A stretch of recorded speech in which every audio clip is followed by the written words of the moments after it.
Bienvenue, bienvenue sur la chaîne Force 12 P1, je suis Sid. Aujourd'hui je suis tout seul avec mon petit chapeau. Et aujourd'hui vidéo un petit peu spéciale car j'ai fait 1 milliard de kilomètres juste pour acheter ça. Voilà, comme vous pouvez le voir, je reviens de vacances au Japon et j'en ai profité pour acheter du coup des bandes de Warhammer Underworld en japonais. Pourquoi? Tout simplement juste pour avoir les cartes en japonais. Moi, quand je joue à un jeu de cartes, j'aime bien pimper mes decks. Donc, pimper, ça veut dire jouer avec la plus belle, donc jouer avec le plus beau deck. Donc, j'aime bien voilà, jouer avec des cartes promo, avec les cartes promo, avec des cartes alternate. Et donc là, en l'occurrence, je voulais jouer avec les cartes en japonais. Étant donné que j'ai une belle bande de trolls de Molog, je me suis dit, bah, c'est l'occasion de jouer avec les cartes Molog. Et pour mon frère, pour mon frangin, je lui ai pris les Caradrons. Alors, le Japon, bon, bah, je vais pas vous parler de mes vacances, je pense que vous vous en foutez. Juste le prix, je peux vous parler du prix. Alors, les deux bandes, elles m'ont coûté 8 000 yens. 8 000 yens, ça fait à peu près 66-67 euros. Donc en fait, une bande, c'est à peu près donc 33 euros. Alors, c'est cher, on va pas se mentir. Et les autres, et je ne parle même pas des autres figurines de Citadel. Donc au Japon, c'est pas donné. Hein, c'est pas donné. Alors pourquoi? Tout simplement parce que vous pouvez voir, il y a écrit Made in the UK. Tout est importé. Hein. Pour les autres jeux, les autres fabricants fabriquent tout en Chine, donc on imagine que au Japon ils arrivent à avoir des prix décents. Mais là, vu que tout vient d'Angleterre, évidemment, hein, vous payez le bateau. Voilà, donc ce que je vous propose, c'est on va tout de suite passer à l'unboxing des Caradrons, parce que j'ai déjà ouvert le Molog pour un tournoi que j'ai fait ce week-end. Donc on va ouvrir la boîte des Caradrons. Et puis bah voilà, c'est juste histoire de se marrer un petit coup et de voir un petit peu les cartes en japonais. A tout de suite. Voilà, donc on se retrouve avec donc les Caradrons Kozaimasu. Euh, voilà. Comme vous pouvez voir, c'est écrit ici, hein, bien sûr. Alors, on ouvre, comme toujours, la petite boîte. C'est pour le frangin. Donc, on s'en fiche si on lui dégueulasse le job. On prend un couteau de boucher. Ça nous va bien. Et regardons un petit peu. Bon, pas de surprise. Hein. Vous retrouvez exactement les mêmes choses que chez nous. Le même plastoc. Voilà, évidemment, ils n'ont pas un look de samouraï ou de ninja, même si on aurait kiffé. Ensuite, on a bien sûr la notice.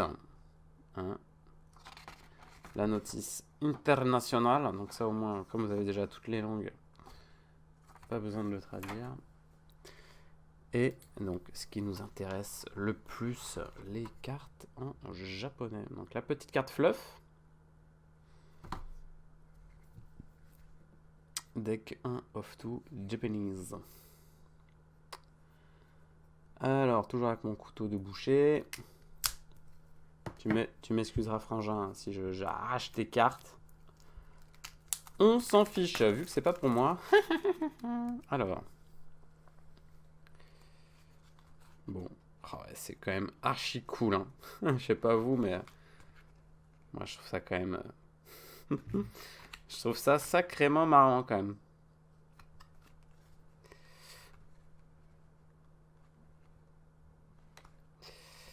Tac, tac.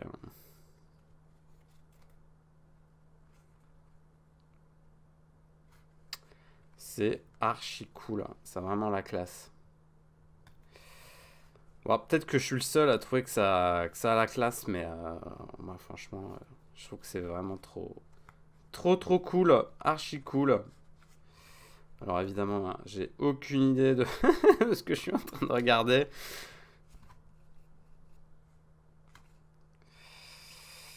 Ouais.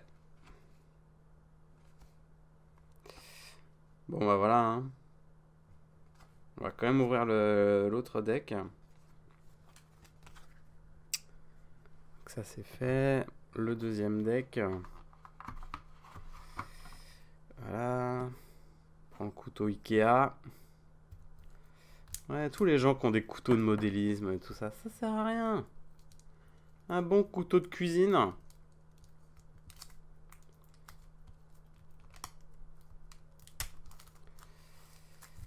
Hop. Donc là, on va passer aux cartes neutres.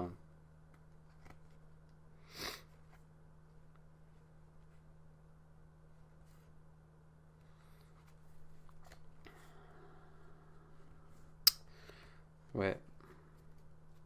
C'est classe. Bon, bah, hop. Passer un petit peu rapidement. Le petit homme. La clé, là, le sceptre. Les objets. Ah, celui-là, il est cool.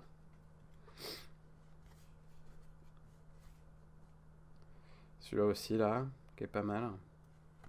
Je me rappelle plus en français. Oh là là. Ah. Ça, au moins, vous avez le... Si vous vous rappelez plus, au moins, c'est écrit en haut. Bon, bah voilà, c'est cool. Alors, donc ça, c'était les cartes Caravan. Donc l'homologue, je l'avais déjà ouvert moi, hein, et je peux vous montrer donc, ce que ça fait dans un deck classique, à quoi ça ressemble. Donc je peux vous montrer. Tac. Alors, ne regardez pas trop ma decklist parce que c'est un tournoi par équipe, donc la decklist, on a dû se partager les cartes. Alors, ce qu'on remarque donc ça c'est tu crois qu'il dort. Et on remarque dans le fouiller minutieusement que en japonais aussi, il y a l'erreur du point de gloire en trop. Voilà, pour le petit côté fun fact. Et donc voilà, donc ça c'est mon deck bien pimpé, bien comme il faut. Avec le cri bestial là. La petite pousse de 3 cases. Tac tac tac. Les cartes promo. Ça c'est le Atrabilaire. Archi classe. L'épandage de sport. Épandage de sport. Voilà, en japonais, bien sûr. Et voilà, voilà. Bon, bah voilà, c'est juste pour le côté un peu kikou lol, qu'on apprécie tous. Voilà, on va tout de suite se retrouver pour la petite conclusion. Ah oui, alors, avant juste, donc moi je suis venu au tournoi avec des cartes en japonais, donc si vous êtes friand de mon idée, pensez quand même à ramener vos cartes en français, parce que bon, bah, on sait jamais si votre adversaire il n'est pas à l'aise avec les illustrations ou quoi, les textes, au moins en cas de... Puis même si votre arbitre, si l'arbitre du tournoi il vous dit non, non, t'as pas le jeu avec tes cartes en japonais, au moins pensez toujours à ramener vos cartes en français, parce que bon, ça vous évitera des déconvenus le jour J, puis il suffira juste de changer la carte si l'arbitre ça lui plaît pas, ou si même votre adversaire il apprécie pas trop. Hop, pas d'embrouille, vous ramenez la carte en français. Voilà, on va tout de suite se retrouver pour la petite conclusion. À tout de suite. Merci à tous d'avoir regardé ce petit unboxing. Bon, vous avez vu, c'était court. De toute façon, il n'y avait pas l'intérêt, il est pas ouf. C'était juste un petit kiff que j'avais et je voulais partager ça avec vous. Voilà, j'espère que ça vous aura plu quand même. N'hésitez pas à mettre des petits pouces bleus à chaque fois, mettre des petits commentaires si vous avez aimé la vidéo. Je voulais aussi faire une petite annonce. Donc, j'ai enfin ouvert un Tipeee pour la chaîne. Alors, bon, j'ai longtemps hésité à le faire. Mais là, je réalise que j'en ai vraiment besoin en fait. Parce que donc, Force 12 PR1, c'est une chaîne qu'on a créée il y a bientôt 1 an avec mon pote Cendrillon. Pour tout ce qui est tournage, montage, en fait, je suis tout seul à le faire. Donc, c'est quelque chose qui me prend quand même beaucoup de temps. Voilà, faut que j'arrive à caler ça. Parfois c'est pas facile, là j'ai toujours pas fini de monter les vidéos du Régional de France. Et surtout, moi, donc nous, si on a créé cette chaîne, c'est vraiment pour proposer du contenu compétitif pour Warhammer Underworld, donc surtout des rondes filmées, du deck building un peu analysé, la méta, bababa. Je pense que les habitudes de la chaîne, vous connaissez le contenu. Malheureusement, là, j'ai pas le matos nécessaire pour. Enfin, je l'ai, mais ça me m'enquiquine beaucoup. C'est pas du matériel facile, c'est pas assez souple d'utilisation. Je voudrais euh, avoir des choses un peu mieux, un peu plus faciles. Ne serait-ce qu'une webcam, une perche. Euh, une capture de son pour les tournois qui soit de meilleure qualité, tout ça, enfin plein de choses. Moi tout seul malheureusement je peux pas.